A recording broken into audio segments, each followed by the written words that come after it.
You are listening to the Tricorder Transmissions, ep093.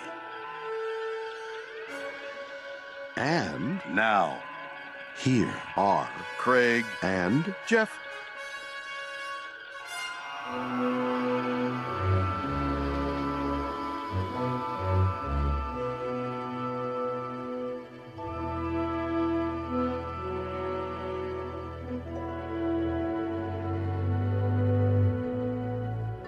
Happy holidays and welcome back to the Tricorder Transmissions. This is episode number 93, and today we are going to be covering Gold Key Comics number 13, The Dark Traveler. Sounds pretty ominous.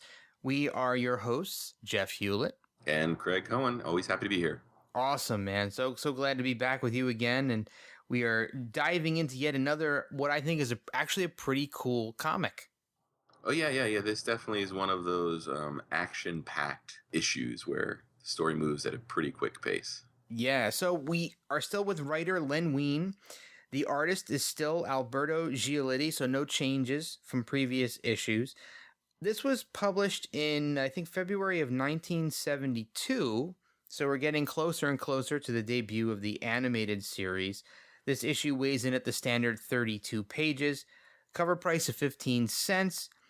And the star date, at least the starting star date for this episode, is 1483.4, sometime in the 2260s. And I think, Craig, I don't know if you agree with me, but I think the cover image painting for this issue is one of the coolest ones we've seen. It's so action-packed. You've got Kirk getting like kind of socked in the face by a robot in the background, and in the foreground they got Spock like hip tossing a robot, and you got this mysterious Obi-Wan Kenobi kind of guy in a pink robe with a staff, and he's shooting like a laser beam and shooting a robot. I mean, there's a lot going on. Yeah, and then you got a pair of robot hands reaching into the frame as well, which is pretty sinister. One thing I noticed too is we have sort of a repeated design layout from last issue, which is up in the right-hand corner there, sort of the press shots of Spock and Kirk.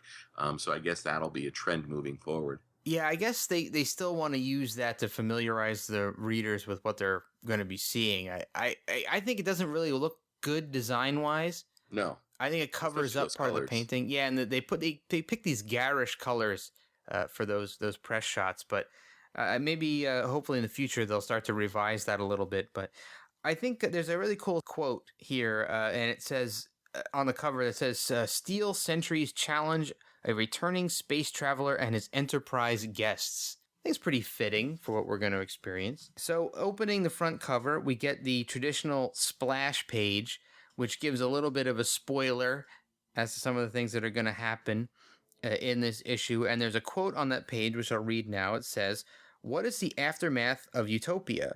What happens to heaven when it descends into the darkest pits of hell? These are the questions Captain James T. Kirk and the crew of the Starship Enterprise must answer when they pick up an intergalactic hitchhiker and are forced to take him home." Pretty cool. I think it's a little spoilerific, but it still gives you a little bit of a push and a nod in the direction that this issue is going to go. What did you think of that? Well, I'm pretty much used to these stingers now, so this one definitely had me intrigued. So one thing about this splash page that kind of threw me for a loop, though, is that Spock is asking Kirk for some orders, and Kirk suggests that Spock learns how to pray. I thought that was an interesting choice. Yeah, and it kind of feels like we've heard that in this comic before. We have, and I think we've mentioned many times in our commentaries for the original series that religion was very rarely brought up in any of the episodes, and right. Praying was definitely something that wasn't focused on at all. So it's a bit of a departure from the original series when you look at these comics and you see there's been a couple of references to praying. Interesting that they would keep going in that direction. All right, so are you ready to jump into this issue? Yeah, let's go. All right, so listeners, as always, we are going to warn you now that we're going to start talking about this issue, so there's some spoilers inbound. So if you want to stop our podcast, read a copy of this issue and then jump back in with us, you're perfectly welcome to do so. We're going to start talking about The Dark Traveler in 3, 2, 1. So, while the Enterprise is passing the uninhabited planet of Zeron 2, Craig, why are you laughing? Another uninhabited planet. Yeah, I know. So, the Enterprise sensors are picking up some strange energy discharge from the planet's surface, which I think has happened before as well. It turns out to be the transportation of a mysterious figure onto the bridge of the Enterprise. He's a tall human with dark robes and a long staff, and he's sitting in Kirk's chair. And he calls himself the Traveler and says that he is, quote, a wayfarer who's had his fill of wandering and wants to go home.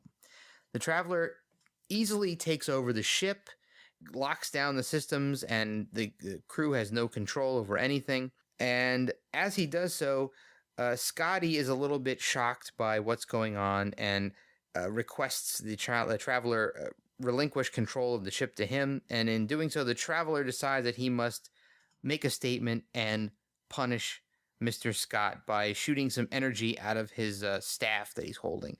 He really intends to use the Enterprise to get to his home planet.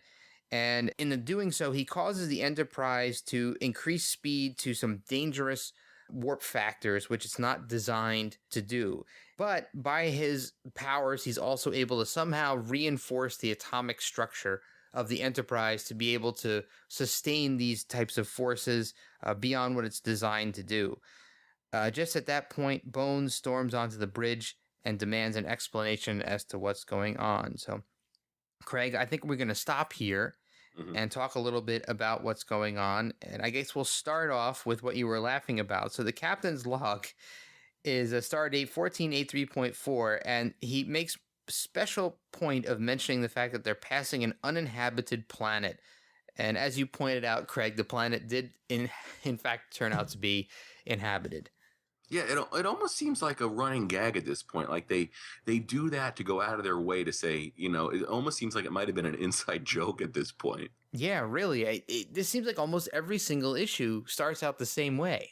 Yeah, and this one doesn't really serve any purpose aside from shocking the crew. No, because you never actually see the surface of this planet they're flying by. They immediately leave that planet on a quest to get to the Traveler's home planet. Mm-hmm. So there's really not much point to even mentioning whether or not the planet's inhabited in the first place. Yeah. But one thing I really loved about this opening sequence is that you see Kirk sitting in his chair in one frame.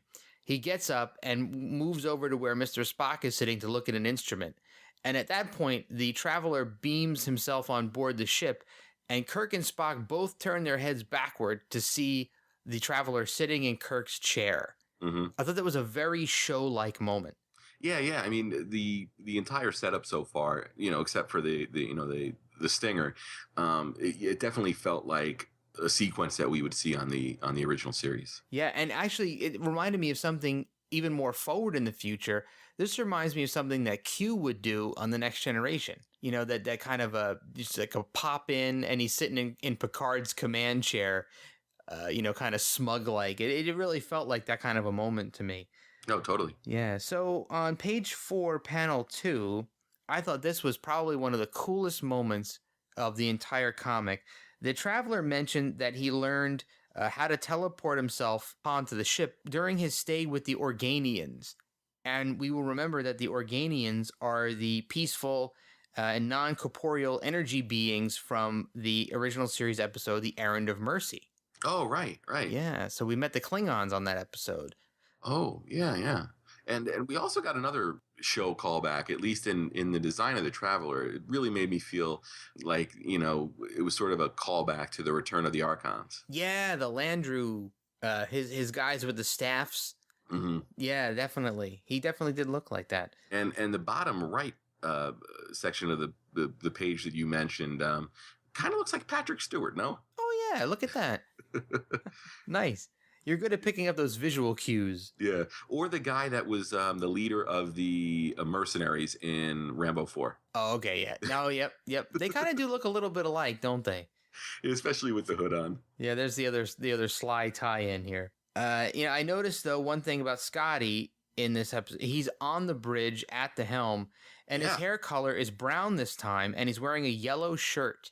Yeah, you know what? I didn't pick up the yellow shirt, but I did notice that they finally sort of darkened his hair up a little bit. Yeah, it's almost to the right color, so it's kind of between the blonde, which is way wrong, and the Mm. black, which is perfectly right. So Yeah, I still hopefully, think it's interesting, and I don't think they'll make an adjustment at this point, at least with this artist, is that I don't think we're ever going to get a Scotty that looks like James Doohan. no, not at all. The Scotty doesn't look anything like James doing, and he kind of almost looks like one of the normal extras He does. from TOS. Yeah. So anything else to say about the intro? No, so far so good. Okay.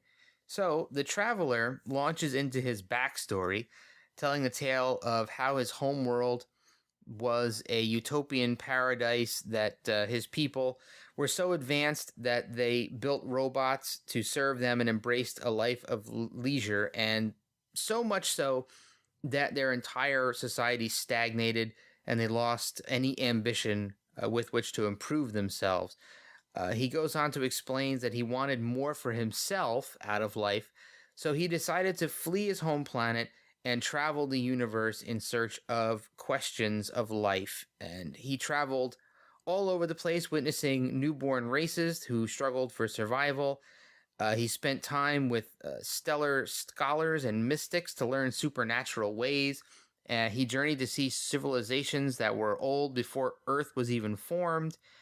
And he learned many different techniques, such as teleportation from the Organians.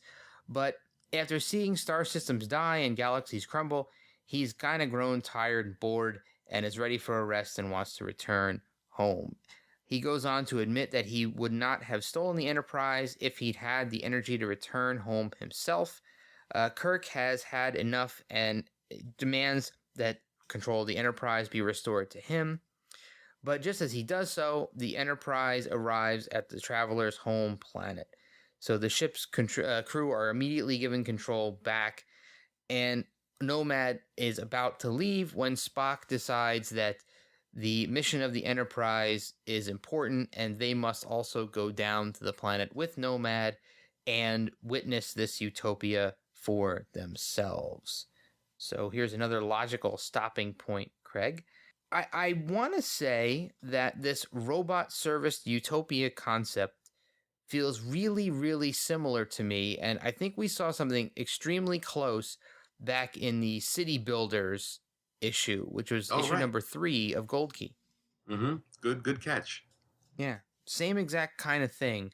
Although it's slightly different because the robots went on to keep building cities that cover the entire planet's surface. So a little bit different, but it almost feels a kind of like a cheap way to reuse a storyline and just modify it a little. Yeah. But it was a different writer, so I have to defend Len Wein there. Yeah. You know, something that popped into my mind while reading this is that the Traveler, or Nomad as the Enterprise crew starts to call him after this section, he seems to me an awful lot like a human incarnation of the actual robot probe Nomad from The Changeling, or even V'ger from Star Trek The Motion Picture, in that he roams around the universe looking to accumulate knowledge and data, and now that he's kind of full up, he's going to return home. Yeah, that's a great catch, and this was actually one of my favorite couple panels in the comic so far, which was he was talking about exploring, and he says, "My travels carried me the width and breadth of the cosmos. I stood at the tops of hills and watched newborn races fight for their survival. I've sat at the feet of age-old interstellar mystics and delved deep into the boundless secrets of the supernatural." And the artwork that accompanied that was really cool and really effective. And it was another one of those instances where the words and the images really work together for me. I agree with you there. I think the artwork in this issue really helps to illustrate the story very well, and that particularly during that sequence, because they're actually showing him in different places, witnessing all of these things that he's talking about. Yeah. So, yeah, I definitely on board with you there. One thing I really dug about this, too, is that Nomad is one of the nicer aliens we've seen. Yeah. It almost seems like there was a point where it's like, okay, issue over. Yeah. He gives back control of the Enterprise without a fight. Yeah. He's okay, we're here now. This is all I wanted. The only thing he's done so far that was really objectionable was to shock Scotty with his with his staff, which I didn't seem to have any ill effects at all. Yeah, the other thing I thought was weird was Bones being shocked that there was somebody on the bridge that he didn't recognize. Yeah, you would think by now Bones would be used to that. Yeah, but no, I mean, Bones wasn't there, so he was down in the sick bay or whatever doing his experiments. So there was plenty of time for somebody to beam on board and be escorted up to the bridge. True. And how many times in the series have we seen some alien appear on the ship somewhere and then McCoy be stunned by the fact that there's an alien on board? Exactly. Yeah. Well, I mean, they're just keeping with the show, maybe. Yeah. Let's see. Oh, page 11, panel 3. This I thought was amazingly cool. Is that Spock quotes part of Kirk's opening TOS monologue. He says, "I thought our mission was to seek out new life and civilizations as part of the justification for beaming down to the planet with Nomad." I thought that was really cool that they used that piece of dialogue. Yeah, and actually, I'm just noticing now that in that same panel, it actually kind of looks like Scotty. Oh, you know what? You're right. Yeah, I didn't catch that. Yeah, one illustration out of all the ones we've seen so far is pretty close. Yeah, but I do like that reminder of what they're there to do. Yeah, that's really cool, and it ties it even more closely to the show, which I'm starting to get really fond of these gold key moments. So are you ready to proceed? Yeah, let's go. All right, so moving on. They beam down to the planet's surface, so it's Kirk, Spock, McCoy, and Nomad beam down. And they see the aftermath of what appears to have been a great holocaust, as there's a city that is now charred and burning and kind of fallen into rubble, which we'd seen earlier in the flashbacks as Nomad was talking. It was this utopian society with tons of big buildings and big cities, and now it's kind of the opposite. So just then they spot a guy being chased by a robot who is flying on some sort of a hover sled, and he's shooting at this poor guy. And the man is running towards the landing party, and just as he reaches them, he's shot by one of the robot's energy beams. So they drag the guy to cover, and Nomad uses his energy staff to destroy the robot on the flying sled. And after we figure out that the phasers of the landing crew are not able to do so, they have no effect. So the Enterprise crew's technology does not affect these robots. So Nomad's staff blows this thing up. Just in time for the dying man to tell them that a man called Niklon is responsible for all the carnage that they are now witnessing.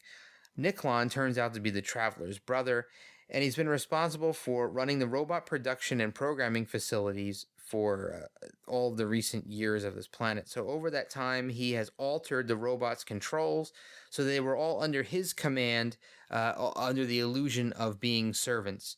So once he decided to enact his plan, the people defied Niklon, and Niklon decided that he was going to destroy everything to make an example and show his strength.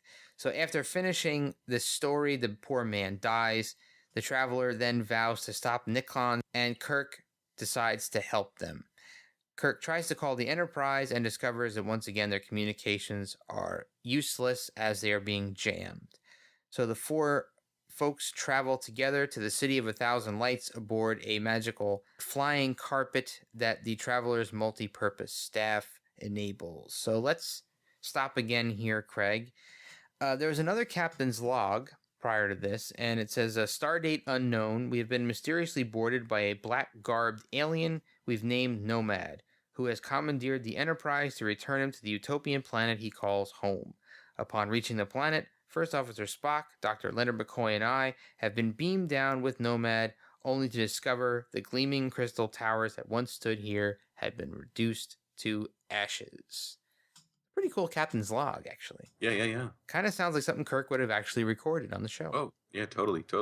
And it's an interesting sort of contrast to what's going on in the panels, because we've reached the point in the issue where they're in territory that the show would not have been able to do, at least as it's executed in the issue. Yeah, that's a very, very good point. Because, the painted backdrops could only go so far.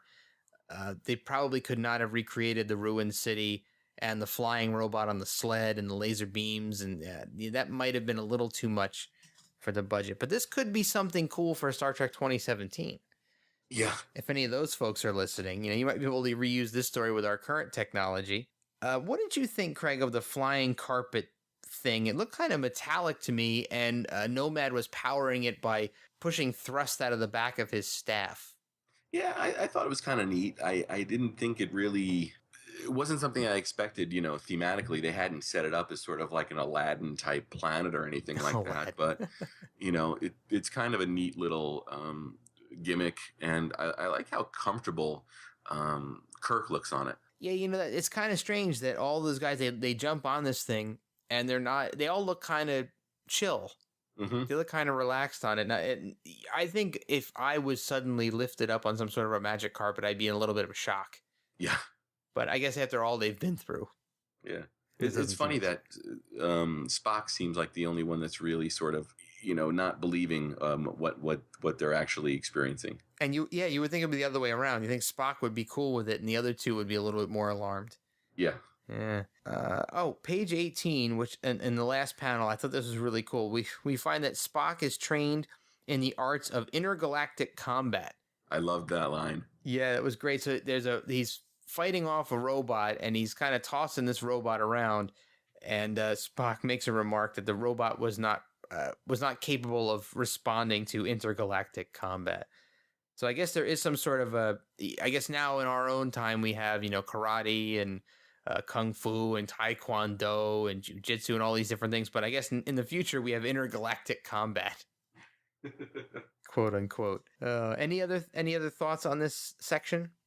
No, I mean, the whole setup of a brother gone afoul, that also felt like a callback to an earlier issue of this series. Yeah, no, that's a good point too. I'm trying to think of an episode where that happened, but I'm thinking of ones that they weren't necessarily brothers, but they were some sort of either colleagues or leaders of opposing forces, things like that. So mm-hmm. Yeah, I also think in the Gold Key we have two bald brothers who were sort of the Justins. Yes. Yeah, the Justins. Yeah, they were. That was a few issues back, but yeah, they were brothers at war. Right. Brothers at war. So, all right. So moving on. All right. Once they get into the city, they approach this gigantic government seat building and are soon overpowered by Niklon's royal robot guards. The guards take them to an audience with Niklon, who happens to be a bald dwarf with yellow skin who sits upon a raised throne underneath a glass dome. So Niklon proclaims that he took over because he was resentful that he was assigned the job of making robots. He wasn't able to partake in the luxurious life of everyone around him. He was essentially subjugated to labor. He decided to turn the tables, and he now lived in a life of luxury while everyone else toiled in the fields and worked in factories. So once Niklon is done yelling and screaming, the Traveler, or Nomad, and the Enterprise crew are led down into a dungeon and locked away with some other citizens. Kirk, Spock, and McCoy and Nomad are all guarded in a cell by a robot, and they decide to try to figure out how to get out. Spock thinks he has an idea, and they decide to try to figure out how they're going to execute that. So we get a little bit of a break there, and we see a jump where McCoy is leaning towards the door in a little window and calling to the guard to come quick, that they have a sick man and who needs help. So the robot reaches the cell door, and as soon as he touches the cell door, he's short-circuited by a blast of energy. So it turns out Spock had wired a lighting fixture to the door handle and poured some of their water rations onto the floor so that the robot would electrocute himself upon touching the handle, which also, fortunately, had the effect of blowing the lock on the door. So the four guys are able to run out of the cell and release the other imprisoned people. Thinking quickly, Spock decides to dress himself in the shell of that robot, and they make their way up to Niklon's room and make it seem as if the robot was ordered to bring the prisoners up. Niklon was very confused by this, as he didn't actually order that, and in the moment of confusion, the imprisoned citizens storm the room and begin to attack Niklon and his robots. Catching Niklon by surprise, he decides to unleash his ultimate weapon and reveals himself to be riding in a 25-foot tall giant robot. So let's stop again here, Craig, before we get to the conclusion of this. Another bald villain in a robe. Yes. This is a popular trope in these comics. Oh, totally. And the Justins that you mentioned earlier were bald guys in robes. It wasn't surprised to see that Niklon turned out to be very similar to prior villains, but I'm keeping on hoping that they change that. I thought it was kind of funny that they employed the we have a sick man here in the jail cell ploy. I mean, I swore we've seen that before. Yeah, and that also felt like another moment that could have occurred on the show. Yeah, my mind wants to say that it happened in By Any Other Name, the third season TOS episode. Was it third season or second? I think it was third. But I'm not sure. I can't remember exactly. So audience members, if you know what I'm trying to think of here, what episode did they use that ploy in? Let us know on Facebook or Twitter. I want to look it up, but I don't have time to do it in the middle of the recording. So it would be cool if anybody could point me in the right direction. So, Craig, any thoughts on this section before we move on? No, but again, it feels, very much like the show. And I also thought that the artwork was very show inspired, especially when they're being brought down to the lockup and the sort of stone steps they walk down. That felt very much like the production design of the original series to me. Yeah, now you're bringing me back to some of the episodes that we've seen, and I'm trying to think of the name of the episode with the Atavachron in it, where Kirk is locked in that cell. It's kind of a stone structure. Also, the cells that they're locked in Cat's Paw, right, are very similar to that. Yeah, so definitely show inspired. All right, so moving along to the conclusion. So Niklon and his giant robot are kicking some butt. And it seems that the challenge is now insurmountable for our landing party and their cohorts. But Spock, who is still disguised as a robot, acts quickly to retrieve the Traveler's energy staff, which is being held by another one of the robot guards. And right after he grabs it, he throws it over to Nomad, who uses it to start melting Niklon's giant robot suit. So this all-powerful staff is able to defeat this giant mechanized machine. Niklon is then captured, and he's kind of distraught over the fact that all of the controls for the planet's robots are encased within the giant robot mech that is now being destroyed. So with all of Niklon's jamming devices gone, Kirk is able to contact the Enterprise.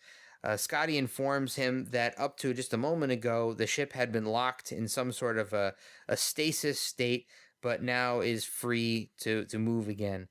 So the Traveler, or Nomad, bids the Enterprise crew goodbye, promising that he's going to help rebuild the paradise that once existed. So back aboard the Enterprise, the crew speeds away from planet Utopia and off to other adventures. So that wraps up the issue itself. And, Craig, I had one lingering question. Okay. That I thought maybe you had some insight on. All right. So when we first see Niklon, he's sitting inside this glass dome. Later, we find out that glass dome is the head of this giant robot. Is that all he does, is just sit inside that glass dome all day? What is he doing in there? I don't know. Just, I guess, enjoying his power. I guess. I mean, does he have a bathroom in there? I mean, he's got to go. I mean, he's to get up and leave the little glass dome. And it just seems strange to me that he built his command center in the head of this robot that he just kind of hangs out in all the time. Yeah, I don't know. Maybe he's hooked up for evacuation, if you know what I mean. Ah, nice. So if there's any supervillains out there in the audience and you're sitting in the head of a giant robot, let me know what you do all day. I'm dying to know. I like that this issue ended with another humor moment. Yeah. That happened between McCoy and Spock. So McCoy says something to the effect of, the role of robot suited your Vulcan personality perfectly. So Spock was inside the robot and he had to pretend he was one. And Spock says, thanks, that's the first compliment you've paid me in a long time. So that really took me back to the ends of the TOS episodes. Oh, yeah. Yeah. So any thoughts on the conclusion, Craig? No, it was a solid ending to a pretty solid issue. Yeah, definitely. This felt very show-like, and I'm really getting to like these gold keys more and more as we get through them. So I really love the Organian tie-in. It kind of made me feel a little closer to the show. Which made me start to wonder, Craig, and I don't want to drag this out too long, but what actually makes something canonical or not? We've seen references to specific episodes and happenings in the Gold Key comics, and we've got definitive tie-in points. The series here is authorized by Paramount. I mean, I can see the arguments against this being canon, but it doesn't seem to me like they're doing anything in these comics that changes or defies anything that happened in the first 3 seasons of the original series. So why wouldn't this be canon? I really don't know. I do agree with you that they're not really hurting the original product. I think the only exception I would make was where we got sort of that alternate Vulcan origin story. But aside from that, yeah, this is just harmless. I've always been of the opinion that, and this sort of dials into a Star Trek discussion I've had with people over time about the infamous Star Trek holiday special, which George Lucas has famously said he wished he never made, and if he could, he'd destroy every copy of it. But I'm of the opinion that as soon as you take money to produce something with your product's name on it, whether you like it or not, it's canon. And you should treat the production of that the way you would any other aspect of the property that you're trying to protect. No, that's cool. That's a good argument. It makes a lot of sense to me. And I actually just recently watched the Star Wars Holiday Special just to see if it was as bad as I remembered it. And it was really tough. Yeah, it's almost unwatchable. Yeah, it's very tough to get through. And I totally understand why Lucas wants to destroy all copies of it, but I think with the proliferation of the internet and YouTube, I don't think he's ever going to be able to. So you might as well just give up and remaster it. Yeah, on the Blu-ray set of the 6 films that they put out a couple of years ago, they actually included it might have been an Easter egg. I'm not 100% sure. I'd have to dig it out, but they actually had the entire animated Boba Fett sequence. Yeah, that was one of the interesting things about that series, and I don't want to get into a Star Wars discussion, was they had those animated bits with that story between Luke and Boba Fett. I thought that was really interesting that they put that in there, and that they chose that character, the Boba Fett character. And I wonder if that is one of the things that led to Boba Fett's popularity amongst people of our age, because Boba Fett wasn't really in the movies that much. No, and especially when the holiday special came out, he had been seen in the background, because they didn't have, I think, that special edition scene where Han interacts with Jabba. But yeah, so I think that was really, I think that's actually considered his first appearance. Interesting. We'll have to look into that. This is not a Star Wars show, so we're not the authorities on this stuff. Yeah, but again, like I said, I think that if you stamp the name on it, it's canon. And again, going back to, I know Gene Roddenberry had a huge problem with the animated series, and deemed that non-canon. And now, Disney has even gone through and sort of cherry picked what is canon and what is not with Star Wars. So yeah, it's one of those things where it all depends also on how tied up you want to get in the minutia of your fandom. Yeah. Yeah, that's it. This is a big discussion that we could delve into with our listeners and other members of our crew here on the show. So maybe we'll do a special edition at some point about what we all consider canon and kind of hash this all out. All right, so that wraps up episode 93 of the Tricorder Transmissions. As always, you can catch us on Facebook at facebook.com/the Tricorder Transmissions, on Twitter at TTT_pod, and on our own website at the tricordertransmissions.com. So Craig, it was very cool sitting down with you as always. Yes, I always enjoy it, and I'll talk to you next Sunday. All right. We'll see you guys next week.